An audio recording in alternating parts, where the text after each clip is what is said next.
लंबे वक्त से इन्वेस्टर्स एक आईपीओ का शिद्दत से इंतजार कर रहे हैं। हाल के दौर में आईपीओज ने जिस तरह के बढ़िया रिटर्न इन्वेस्टर्स को दिए हैं, उसमें इस आईपीओ के आने का इंतजार इन्वेस्टर्स को बेसब्री से है। ये आईपीओ है एनएससी यानी नेशनल स्टॉक एक्सचेंज का। एनएससी के पब्लिक इशू पर काफी वक्त से इन्वेस्टर्स की नजर थी, लेकिन अब इसे लेकर एक बड़ी खबर सामने आ रही है और ये ऐसी खबर है जो इन्वेस्टर्स को थोड़ा मायूस कर सकती है। असल में एनएससी के आईपीओ पर एक बड़ा अड़ंगा लग गया है और ये अड़ंगा लगाया है मार्केट रेगुलेटर सेबी ने। सेबी ने एनएससी के आईपीओ पर कई शर्तें थोप दी हैं। इनमें एक बड़ी शर्त यह है कि एनएससी को अपना पब्लिक इशू मार्केट में लाने से पहले अपने सिस्टम को कम से कम 1 साल के लिए गड़बड़ियों से मुक्त करना होगा। एक मीडिया रिपोर्ट में इस बात की जानकारी दी गई है।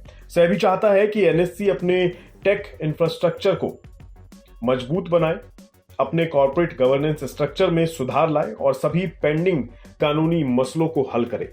एनएससी का आईपीओ कई साल से पेंडिंग है और इस दौरान कई तरह के मसले एनएससी के सामने ऐसे आए हैं जिनसे इसका पब्लिक इशू लगातार टलता जा रहा है।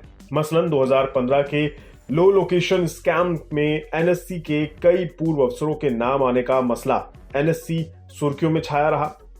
इसके अलावा एनएससी में फोन टैपिंग का आरोप इसकी पूर्व एमडी चित्रा रामकृष्णन पर लगा। इसके अलावा एनएससी के ग्रुप ऑपरेटिंग ऑफिसर्स के पद पर आनंद सुब्रमण्यम की नियुक्ति को लेकर भी बड़े आरोप लगे। इन सबके अलावा बार बार होने वाले टेक्निकल फेलियर्स भी एनएससी के लिए परेशानी का सबब रहे हैं। 2021 में एनएससी को कई घंटों तक ट्रेडिंग को बंद करना पड़ा था क्योंकि इसके मेन फ्रेम और डिजास्टर रिकवरी साइट ने काम करना बंद कर दिया था। इसके चलते सेबी को इसकी गहन जांच पड़ताल करनी पड़ी। जनवरी 2020 में एनएससी ने आईपीओ के लिए सेबी से संपर्क किया था। तब सितंबर में इसे आईपीओ आने की उम्मीद थी, लेकिन सेबी की जांच के चलते ये योजना टल गई। इस साल की शुरुआत में एनएससी के मैनेजिंग डायरेक्टर और सीईओ आशीष चौहान ने कहा था कि आगे जाकर भारत में इन्वेस्टर्स की तादाद मौजूदा 7.5 करोड़ से 2 गुनी या फिर 3 गुनी हो सकती है।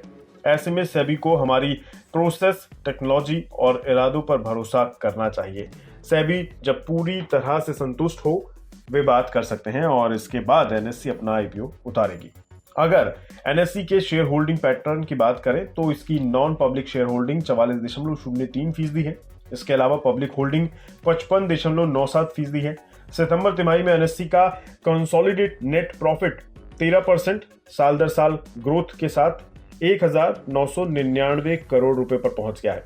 इसके साथ ही एक्सचेंज की कंसोलिडेट इनकम पिछले साल के मुकाबले 24% बढ़कर 3,652 करोड़ रुपए पर पहुंच गई है। एनएससी ट्रेडिंग के साथ ही listing, index services, data services और कोलोकेशन जैसी सर्विसेज देती है। एनएससी के आईपीओ के लिए कंपनी के साथ इन्वेस्टर्स का भी इंतजार खत्म नहीं हो रहा है और अब सेबी के नई शर्तें रखने के साथ ही एनएससी की मुश्किलें और बढ़ती दिख रही हैं। देखना ही होगा कि एनएससी का आईपीओ कब हकीकत में तब्दील हो पाएगा।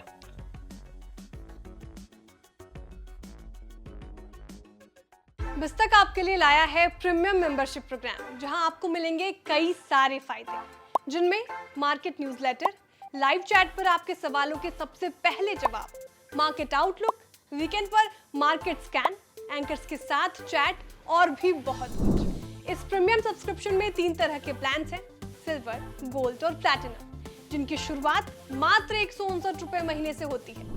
इससे जुड़ना भी बेहद आसान है। बिस्तक के YouTube चैनल पर जाएं, ज्वाइन बटन पर क्लिक करें और अपना प्लान सिलेक्ट करें। बस बन गए आप हमारे प्रीमियम मेंबर।